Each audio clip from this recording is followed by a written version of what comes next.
Hey everybody, Brett Mix here for Macho Wrestling 101. This is another daily review of a match of the day.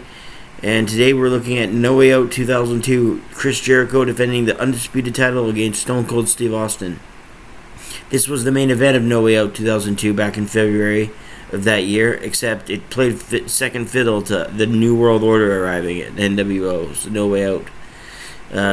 That's why the initials are NWO. Well, they played on that anyway. The main storyline of the night was the NWO wanted a chance. They wanted to be given a chance from the crowd. Sure, take out Austin and The Rock, the two biggest names and faces of the era, and that's giving a chance. So the NWO come off as hypocrites right away, as they cost Austin the WWF title. Not a big spoiler alert, but they cost them the title when the referee Earl Hebner's down.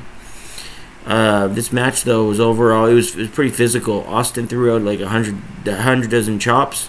Jericho's chest is beat red, and Austin just loose knife edge chops too, just very loose. I don't know what was going on with him. He had a nice match here with Jericho. Jericho worked on Austin's neck, so he sold the neck well and the back, but side suplexes and that kind of thing. But lots of counters. Austin, this was mostly a brawl, but Austin did do some wrestling in here too. But like I say, Jericho, when it was the wrestling time, it was usually Jericho on the offense. I like the move with it. Whenever Austin went for anything like a stunner, Jericho would grab his legs and turn it into the walls of Jericho. There was a spot where Austin ran off the ropes and hit the Luthez press, and Jericho caught his legs and then countered into the walls of Jericho, but Austin grabbed the rope, and they had to split that up. Austin hit a spine buster in the later stages of the match. He got for a 2 count. Jericho ducked a clothesline. Austin ducked. Jericho hit a clothesline to Hebner, so Hebner got knocked down and out of the ring. Austin slapped the walls of Jericho onto Jericho, and Jericho tapped out, but there's no referee. So there's no referee, and there's something in my eye. Sorry. There's no referee. And what happened is the NWO came out, and the NWO pummeled Austin 3-on-1.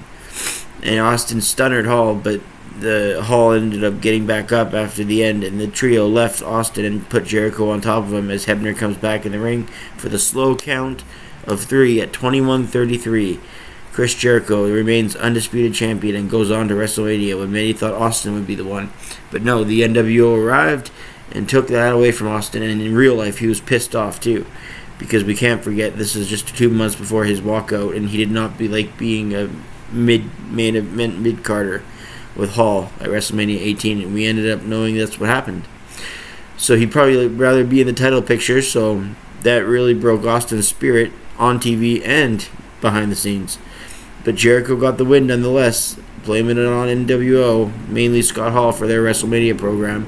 I give this match 3 stars and a quarter. Sorry for something in my eye, like half the review there. Jericho and Austin, it was a very physical match. Like I say, a lot of brawling and some wrestling, a good mix of both, but nothing better than 3 stars and a quarter, I'd say. I think it's better than their Vengeance on 1 match because Austin was tired. He wrestled 2 matches in a row consecutively at that pay-per-view with no entrances in between. So I think this match was better than that match. But yeah, it's a rare little gem because people think of just the NWO when they think of this pay-per-view. But it's a decent match for these guys. Good match overall, but decent for these guys. We'll see you on the next one. Hit like and subscribe. I'm Brett Mix. That's my opinion, and I'm out.